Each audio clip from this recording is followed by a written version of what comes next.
Assalamualaikum warahmatullahi wabarakatuh. Jumpa kembali di Fakta Sejarah. Seperti biasa, kali ini saya akan membawakan cerita horor yang dituliskan oleh Oh Hanel. Untuk teman-teman yang pengen tahu kisah dari Oh Hanel yang lainnya, teman-teman bisa masuk ke deskripsi dan klik atau sentuh linknya yang udah aku sediain di deskripsi. Yuk, tapi sebelum kita masuk ke ceritanya, kita harus berdoa dulu ya. Bismillahirrahmanirrahim. Allahumma sholli ala sayyidina Muhammad sallallahu alaihi wasallam. Ini dia selengkapnya.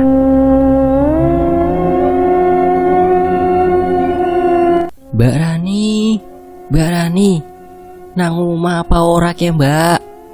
Ranti mengetuk pintu sambil memanggil Rani. Keluarlah Rani dengan muka lusuh dan rambut acak-acakan. Sehat Ran? Aku mencoba membuka obrolan dengan Rani. Rani tersenyum. Tumben gelem metu cak, biasanya dekem nang omah bae. Jawab Rani sembari mengucak-ucak matanya. Sepertinya dia baru bangun tidur. Iya Ran, kan wis ra ujian, dadi wis olih dolan-dolan maning. Terjadi kekakuan antara aku dan Rani. Leh Mbak Rani penak banget, tembe tangi turu. Lita, yang sepertinya menyadari kekakuan itu pun langsung mengalihkan pembicaraan. Hehehe, iya tak, lagi ada ngapa-ngapa ya penak turu. Lagi kok pada harap mandi. Lah, minggu main Mbak Rani lah, kan wis nang kene. Apa pada pengen nonton film horor Mbak? Setelah Rani mempersilahkan kita masuk, kita mulai menonton film horor. Saat itu suasana sudah normal. Aku dan Rani sudah akrab lagi seperti dulu. Keadaan rumah Rani sangat sepi. Ibu, bapak, dan kakaknya sedang bekerja. Adiknya dititipkan ke rumah neneknya Rani di desa seberang. Karena itu kita bisa bebas melakukan apa saja di sini, seperti tidur-tiduran, masak mie instan, dan lain-lain. Setelah selesai nonton 2 film dan sudah kenyang karena makan mie instan, kita bersantai sambil tidur-tiduran. Tiba-tiba ada yang mengetuk pintu. Rani langsung keluar. Dari dalam terlihat ada 2 orang laki-laki tanggung masuk ke rumah tersebut dan duduk di ruang tamu. Tak, kayak si siapa? Aku yang penasaran bertanya ke Lita yang hanya dijawab dengan gelengan kepala. Kayak pacare Mbak Rani, jenenge Aryo, bocah desa kana kayak. Jelas Ranti. Aku dan Lita cuma, oh. Dan karena hari sudah semakin sore, aku mengajak Lita dan Ranti untuk pulang. Bali lah, tapi metung buri bae, isin kok, nek metung ngarep anu anak kae. Buri digancing lawange kok, saut Ranti, yang berarti mau tidak mau kita harus lewat pintu depan. Saat melewati ruang tamu, terlihat pemandangan yang membuatku tidak nyaman. Rani sedang duduk, ada laki-laki yang tiduran di pangkuannya. Sedangkan ada satu lagi laki-laki yang benar-benar tidur di kursi depannya. Ran, aku balik disit ya, wis sorek ya. Rani hanya diam, mukanya menunduk. Rita dan Ranti langsung menarik untuk cepat keluar. Ana apa sih? Aku lagi pamit karo Rani kok. Janji narik-narik tok. Wis, ayo balik disit, otak ceritani, kata Ranti yang masih menarik bajuku. Keesokan harinya sepulang sekolah, aku, Lita, dan Ranti duduk di depan rumah Ranti. Tidak lama kemudian, kita melihat di jalan, Rani sedang dibonceng laki-laki yang tidak lain adalah pacarnya. Jan, Barani kayak wis kepelet nang kayak wong kok. Kayak anu cinta banget. Ranti bergumam. Ranti memang sangat akrab dengan Rani. Tidak heran jika Ranti tahu banyak tentang hubungan Rani. Oh ya Ranti, jadi ku arep cerita kenapa wingi Rani kayak wong bingung. Meneng bae pas tak mamiti. Ranti mulai cerita. Ya, percaya ora percaya, saben aku mbatiri Barani pacaran karo Aryo, mesti Barani jadi beda banget. Kayak udah Barani, nek ditakoni kadang kayak orang nyambung. Mendengar perkataan Ranti, Lita melotot dan menonyor kepala Ranti. Ngawur, masa ya bocah kaya teyang melet. Ih, ora percaya banget sih, takon bae kowe mingi cak. Wingi pas mbarani dipamiti kepriwe. Wis. Orane emang wingi kaya tapi lu mesti kowe mergadi pelet. Memang Rani sekarang seperti bukan Rani yang dulu. Tapi di saat itu, aku tidak yakin dengan apa yang Ranti bicarakan. Tapi di desa, rumor tentang Rani semakin banyak beredar. Mulai dari ada yang melihat Rani berboncengan motor dengan dua laki-laki, Raninya di tengah. Ada juga yang bilang kalau melihat Rani pacaran malam-malam di lapangan. Bahkan ada yang melihat Rani sedang pacaran di kuburan. Rumor-rumor itu sampai di telinga ibuku. Ibuku langsung mewanti-wanti supaya aku tidak main lagi dengan Rani. Aku tidak tahu rumor itu semua benar atau tidak. Tapi yang jelas, nama Rani sudah sangat jelek di desa. Tapi yang membuat orang-orang heran adalah orang tua Rani tidak merespon apapun. Bahkan ibuku bercerita saat di arisan, ibu Rani bilang semua rumor itu tidak benar dan dia sangat percaya pada anaknya. Sampai pada suatu sore, saat Lita sedang main di rumahku, dia bercerita bahwa tadi siang saat sepulang sekolah, Rani meminta Lita untuk menemani dia di rumah. Dan ternyata Aryo datang. Rani menyuruh Lita untuk masuk ke ruang TV. Dan mereka berdua masuk ke dalam kamar Rani. Setelah bosan menonton TV, Lita yang penasaran dengan apa yang Rani lakukan di dalam kamar, dia berusaha mengintip di celah pintu yang tertutup. Namun Lita tidak bisa melihat apa-apa. Jadi dia memutuskan untuk mengambil kursi plastik dan mengintip lewat lubang ventilasi di atas pintu. Betapa terkejutnya Lita. Itu adalah pertama kalinya dia melihat orang sedang berhubungan badan secara langsung. Lita yang takut, merinding dan jijik langsung lari keluar lewat pintu belakang. Lita tidak peduli dengan suara kursi jatuh yang tadi dipijaknya. Untung lawang burine ora dikunci. Sumpah aku giku banget. Lah terus kepriwe tak? Rani berarti ngerti nek kok ngintip. Ora urusan aja. Arep kayak ngerti arep ora. Intinya aku wis bebatiran karo kae nggone pacaran keterlaluan. Saat itu aku mulai berpikir, bagaimana bisa Rani yang dulu ku kenal sebagai anak yang baik dan penurut bisa berbuat seperti itu. Sejak saat itu, aku dan Lita menjaga jarak dengan Rani, tapi tidak dengan Ranti. Dia malah semakin akrab dengan Rani. Dimanapun ada Rani, pasti akan ada Ranti yang mengikutinya. Walaupun terkadang Ranti masih mau bermain dengan aku dan Lita, tapi Ranti sangat tidak terima kalau Lita menasehatinya untuk menjauhi Rani. Dan tibalah hari di mana Rani lulus SMP. Orang tuanya membelikan dia motor baru, dan disinilah sesuatu yang bisa dibilang petaka itu dimulai. Walaupun hidup dan mati seseorang sebenarnya sudah diatur oleh Yang Maha Kuasa, Allah Subhanahu wa Ta'ala. Suatu sore, satu desa dikembarkan dengan kabar kecelakaan tunggal yang dialami oleh Rani. Menggunakan motor yang baru dibelikan oleh orang tuanya, Rani menabrak pembatas jembatan yang ada di perbatasan desa. Menurut saksi, saat itu Rani mengendarai motor dengan kecepatan tinggi. Setelah itu Rani dibawa ke rumah sakit. Untunglah lukanya tidak terlalu parah, hanya lecet di tangan dan kaki. Ada satu luka bengkak lutut sebelah kiri. Setelah pulang dari rumah sakit, beberapa warga termasuk ibuku mengunjungi rumah Rani untuk menjenguk Rani. Ibuku bercerita saat sedang menjenguk Rani, Rani terus merintih kesakitan sambil memegang lututnya yang bengkak. Nopo mboten di-scan bu, pas teng griya sakit. Mbok anu patah tulang. Jiri ibune Rani wis diperiksa kabeh, wis dicek ora ana patah tulang. Terus jere wis diwai obat pereda nyeri, tapi Rani sing ngerintih bae. Aku dan Lita ingin sekali menjenguk Rani, tapi tidak boleh oleh ibuku. Katanya, bukan kena sawan. Karena tempat kecelakaan itu terkenal angker, jadi aku hanya menanyakan kabar Rani tiap harinya kepada Ranti. Menurut Ranti, setelah beberapa hari, Rani sudah semakin membaik. Luka-lukanya sudah mulai mengering, tapi tidak dengan bengkaknya di lututnya. Bengkakan itu masih ada, tidak mengecil, tapi kata Rani sudah tidak terlalu sakit, sedikit nyeri saja.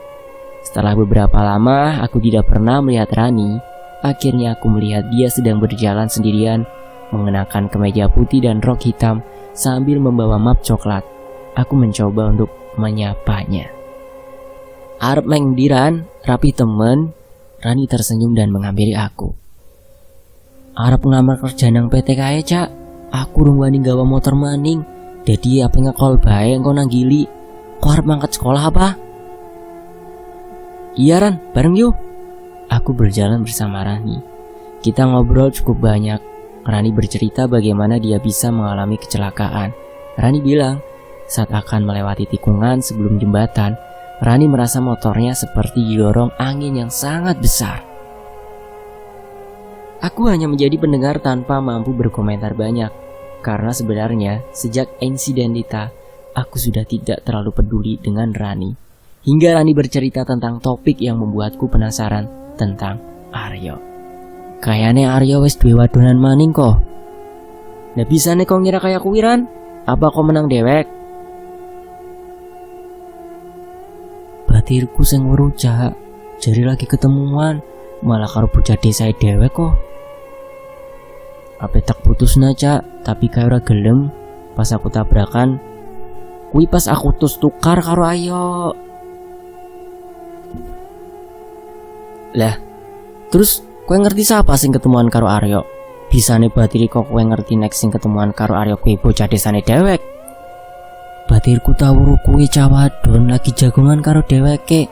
Dadi otomatis bocah kene. Saat itu aku langsung terpikir bahwa wanita yang bersama Aryo itu adalah Ranti. Karena Rantilah yang dekat dengan Rani. Tapi Rani langsung menyebut satu nama, Lita. Hah, sing bener bae Ran. Masa si Lita kayak aku mingko? Aku tidak percaya dengan apa yang dikatakan Rani, karena setahuku Lita bukan anak yang seperti itu. Perbincangan kita tidak berlanjut karena Rani sudah masuk angkot. Tapi selama di sekolah, aku terus memikirkan perkataan Rani. Jam istirahat sekolah pun tiba. Aku bergegas ke kelas Lita untuk menanyakan kebenaran tersebut. Lita menyangkal. Dia bilang Aryo yang terus-terusan meng-SMS Lita untuk mengajak bertemu. Tapi Lita tidak merespon dan pertemuan Lita dan Aryo itu adalah sebuah ketidaksengajaan. Aku menyarankan Lita untuk berbicara kepada Rani dan menjelaskan semuanya. Lita menurut. Sepulang sekolah, aku dan Lita menuju ke rumah Rani. Lita menjelaskan semuanya, tapi Rani meminta untuk bertemu sekalian dengan Aryo untuk menyelesaikan semuanya.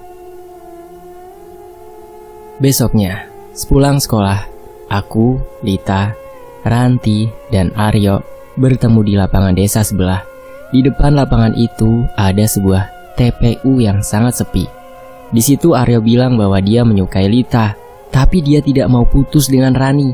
Kita langsung menolak perkataan Aryo karena jelas Lita tidak menyukai Aryo. Rani, yang saat itu merasa sangat direndahkan oleh Aryo, mencoba untuk pergi, melewati kuburan yang langsung dikejar oleh Aryo. Ranti saat itu sangat marah melihat apa yang terjadi. Wislah, tolong ya. Ajakur gara-gara lanangan, dadi nang rusak kekancanane dewek. Emut, dewek esenom, akeh wong lanang liya. Dadi rasa ribut gara-gara lanangan. Dewek juga si sekolah, rasa pacar-pacaran dah. Ranti berusaha menasihati semuanya, tapi perkataannya seperti hanya tertuju pada Lita. Lita marah karena merasa terpojok. Dia mendorong Ranti. Ranti jatuh ke tanah. Rani tidak terima melihat Ranti didorong Lita. Dia berusaha menyerang Lita, tapi Lita bisa menghindar. Dan akhirnya Rani sendiri yang jatuh. Lututnya yang bengkak membentur nisan. Sontak Rani berteriak, "Asu bajingan, kok pada ya, bangsat!" Melihat Rani tersungkur, aku langsung menolong dia. Aku memapah dia. Terlihat lututnya berdarah. Aku sangat bingung. Bagaimana menyelesaikan masalah yang bahkan aku sendiri belum pernah mengalaminya? Karena bingung, aku menangis memohon kepada Lita, Ranti, dan Aryo supaya menyudahi semuanya. Akhirnya kita bersama-sama memapah Rani untuk pulang. Sesampainya di rumah Rani, ibuku langsung datang dan menyeretku untuk pulang. Aku dimarahin habis-habisan karena tidak mendengarkan perkataan ibuku untuk tidak bermain dengan Rani. "Kiye bocah, wis domongi kon aja dolanan karo Rani kok. Ngeyel bae. Kadelem, nek ana apa-apa kok melu disalahna." Aku hanya menunduk dan pasrah saat ibu memarahiku. Sama halnya dengan Lita. Dia tidak berani keluar rumah setelah mengantar Rani pulang. Karena Lita takut disalahkan atas apa yang menimpa Rani. Malam itu, aku sedang menonton TV di ruang tamu. Aku mendengar seperti banyak orang sedang berjalan di setapak. Aku mencoba mengintip di balik horden. Ternyata itu keluarga Rani. Terlihat Rani sedang digendong oleh bapaknya. Aku langsung memanggil ibuku. Bu, Rani bu." Ibuku langsung menghampiriku karena penasaran. Ibuku membuka pintu dan memanggil ibunya Rani. Mbak Sri, ada pada mingendi? Kue Rani kenapa?" "Rumah sakit," jawab ibu Rani singkat. Terlihat di ujung setapak ada mobil yang sedang menunggu. "Bu, Rani kayeng nopo nggih bu?" "Ya embuh, ibu ira ngerti. Lah mau bisa Rani denggule ngasih mlodok kue kepriwe?" Aku menceritakan semua pada ibu. Lalu ibu bertanya, "Di kuburan mana kejadiannya?" Aku bilang bahwa itu di kuburan Ci. Muka ibuku langsung berubah seperti orang ketakutan. "Aduh, ibu kudu ngomong karo ibu Rani, Cak." Ibuku langsung mengambil jaket. Cak, tumut gak ibu?" Ibu hanya menatapku dan mengangguk. Kita berjalan menuju rumah Rani untuk menanyakan Rani dilarikan ke rumah sakit mana. Di rumah Rani, kita bertemu dengan kakaknya Rani. "Mas Restu, Rani digawami rumah sakit ngendi mas?" "Nang rumah sakit kana Cak, tapi kayaknya mau periksa tok. Ora opnam Cak." Ibuku hanya manggut-manggut mendengar ucapan Mas Restu. Ibuku memutuskan untuk menunggu di rumah Rani. Dan aku diminta untuk pulang saja oleh ibuku. Sebenarnya aku sangat penasaran apa yang akan disampaikan oleh ibuku. Tapi aku tidak bisa menentang ibuku. Aku hanya bisa menunggu ibuku di rumah. Jam sudah menunjukkan pukul 10. Tapi ibuku belum juga pulang. Bapak mencoba menyusul ke rumah Rani. Tidak lama kemudian, bapak dan ibu pulang. Aku mendengar mereka sedang berdebat kecil sebelum masuk rumah. Tapi aku tidak tahu apa yang mereka perdebatkan. Aku tidak berani bertanya. Akhirnya aku memutuskan untuk tidur saja. Keesokan harinya, saat sedang sarapan, aku mencoba bertanya kepada ibuku tentang bagaimana kondisi Rani dan apa yang diperdebatkan ibu dan bapak. "Bu, Rani pripun bu?" Ibu menatapku. Dan raut mukanya menunjukkan ada perasaan tidak nyaman saat aku menanyakan tentang Rani. "Wis, dintong nandiset mame, kok ibu ceritani nang dalan." Pagi itu aku berangkat ke sekolah diantar oleh ibuku. Di jalan ibu bercerita tentang kejadian semalam. Ibuku bilang kepada ibunya Rani untuk berhati-hati. Bisa saja Rani kena sawan kuburan. Karena sorenya Rani dan aku bermain di sana dan ada darah Rani yang tercecer di tanah kuburan itu. Tapi ibu Rani sama sekali tidak percaya. Dia beralasan bahwa Rani dibawa ke rumah sakit karena dia sakit gabak. Saat bapak menyusul ibuku, bapak melihat ibu sedang berdebat dengan ibunya Rani. Saat pulang, bapak bilang untuk tidak usah ikut campur urusan orang lain. Saat itulah terjadi perdebatan kecil sebelum ibu dan bapak masuk ke rumah. Setelah itu, ibu bercerita kalau kuburan itu terkenal sangat angker. Berbeda dengan kuburan-kuburan lainnya yang ada di sekitaran desaku. Ada 3 pemakaman umum lainnya. Jarang dan ada orang yang berani masuk ke TPU itu, walaupun siang hari. Saat ibuku masih remaja, dulu pernah ada sepasang kekasih yang pagi-pagi ditemukan terbujur kaku dengan posisi sedang berhubungan badan atau gancet. Pernah juga ditemukan darah berceceran di area pembangunan rumah di depan kuburan tersebut. Tapi tidak diketahui itu darah milik siapa.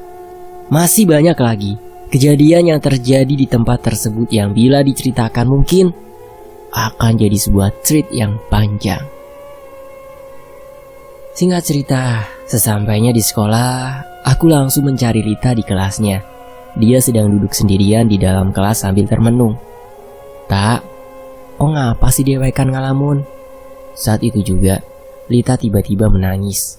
Aku yang bingung langsung memeluk Lita dan mencoba menenangkan Lita.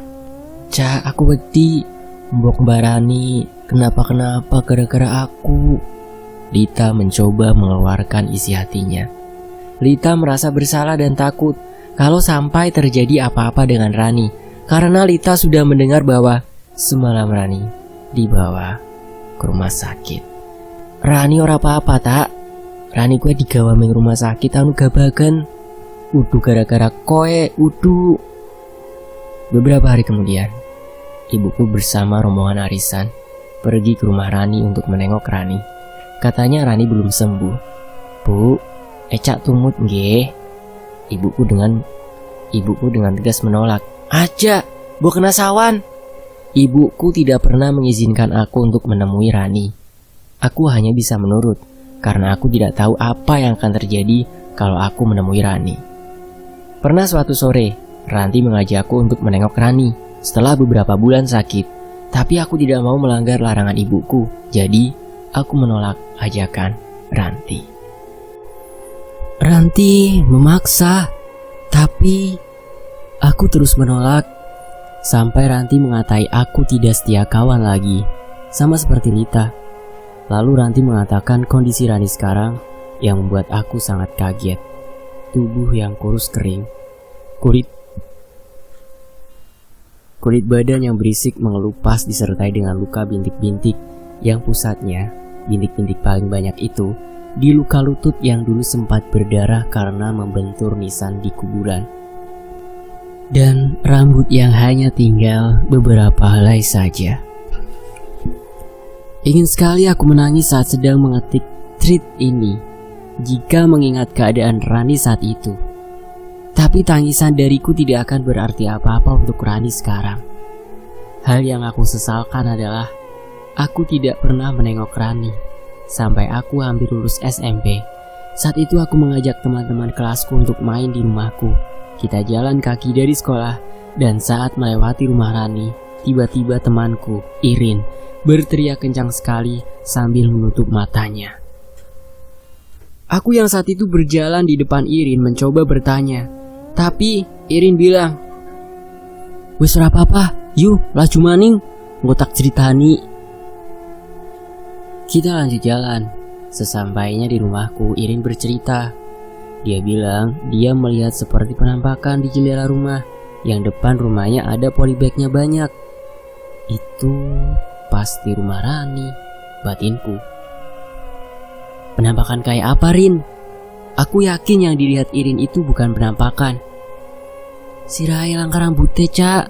Terus kulitnya garing kayak padang lotok.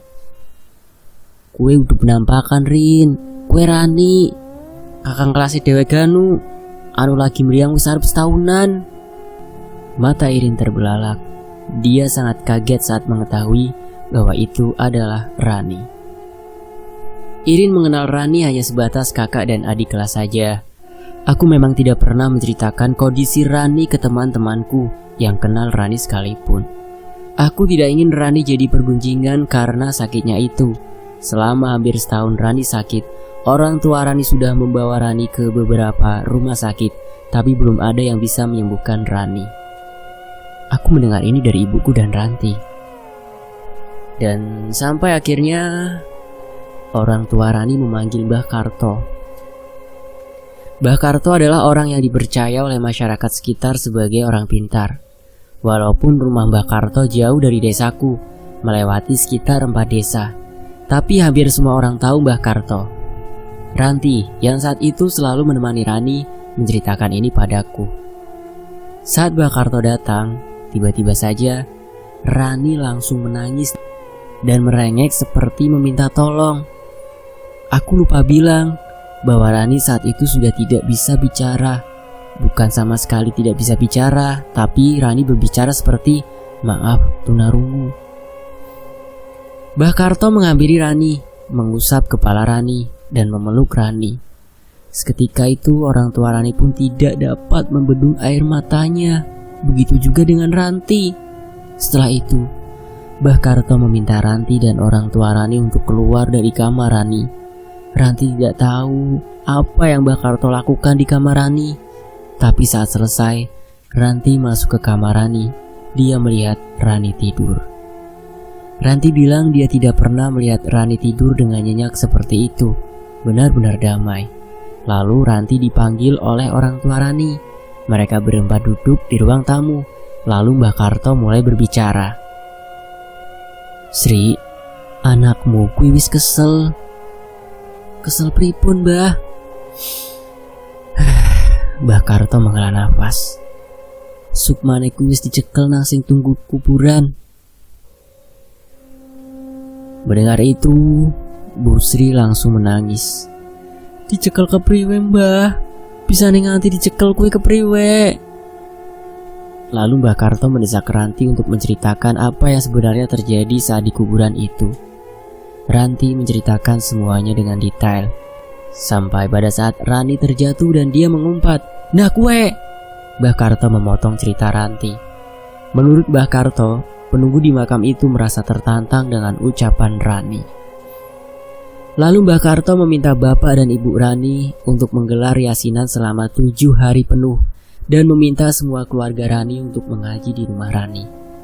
Saat akan pulang, Mbah Karto meminta maaf kepada ibu dan bapak Rani karena tidak bisa menolong banyak. "Aku kur bisa nulung kayak wetok. Seluwihe pasrahna bae ning Gusti Allah. Urip lan mati kuwi wis ditentukna." Ibu Rani hanya mengangguk pasrah mendengar perkataan Mbah Karto. Pesan terakhir dari Mbah Karto adalah Mbah Karto ingin bertemu dengan Aryo dan meminta tolong Ranti untuk menghubungi Aryo. Memang sejak Rani sakit, Aryo sudah tidak pernah datang ke rumah Rani lagi, dan Ranti pun sudah tidak pernah berkomunikasi dengan Aryo. Bagaimana dengan Rita? Rita sama denganku. Dia tidak pernah menjenguk Rani, hanya saja bahkan Rita tidak mau membahas sedikit pun hal tentang Rani. Aku tidak menjenguk Rani karena tidak diperoleh oleh ibuku. Khawatir kalau sawan itu sampai berpindah kepadaku. Sebenarnya aku tidak tahu apakah sawan seperti itu bisa benar-benar berpindah. Dan satu hal yang aku tidak yakin, apakah benar Rani seperti itu karena sawan?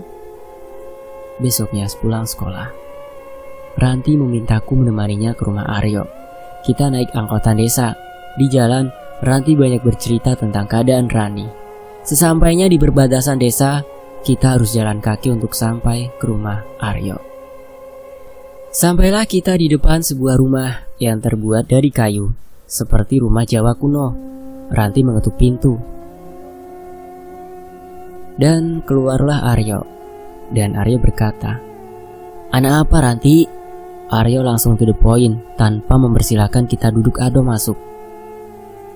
Ranti menjelaskan maksud kedatangannya. Aku memandang seluruh detail rumah Aryo, rumah yang unik namun terkesan suram. Setelah urusan Ranti dan Aryo selesai, kita pulang. Aryo memberikan nomor handphone kepada Ranti dan berjanji akan menemui Mbah Karto nanti saat Mbah Karto ke rumah Rani lagi dan meminta Ranti untuk mengabarinya saja. Singkat cerita, beberapa hari setelah diadakan pengajian yasinan di rumah Rani, menurut ibuku, keadaan Rani sudah berangsur membaik karena ibuku selalu rutin mengikuti pengajian di rumah Rani. Sampai di sini, warga dan keluarga Rani mengira bahwa sebentar lagi Rani pasti akan sembuh. Karena Rani sudah bisa makan sendiri, sudah bisa jalan-jalan, dan sedikit-sedikit sudah bisa berbicara, walaupun masih belum jelas.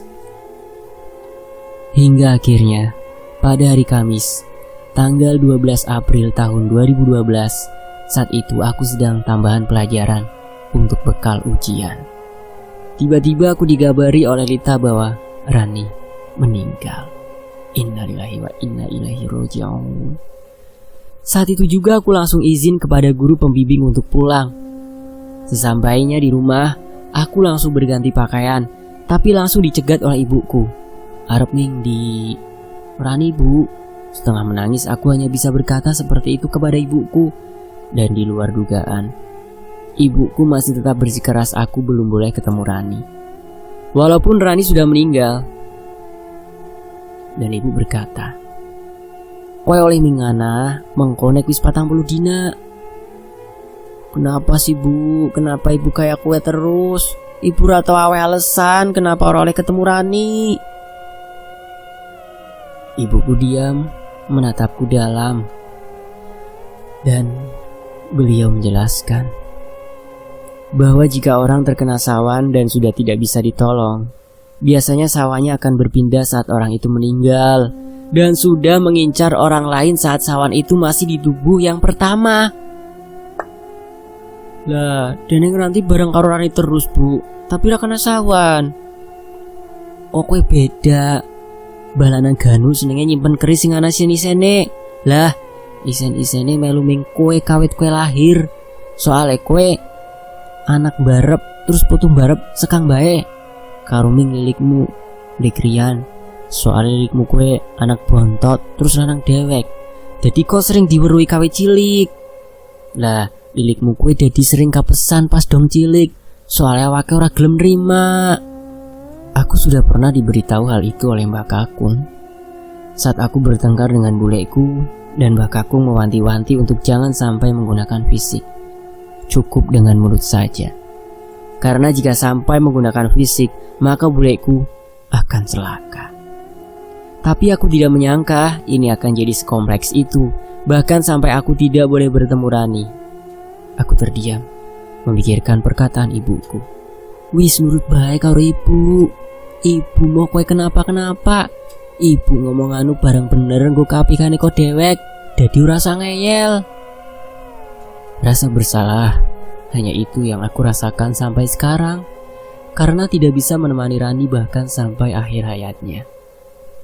Setelah 40 hari, aku mengajak Ranti untuk rumah Rani untuk bertemu dengan ibunya.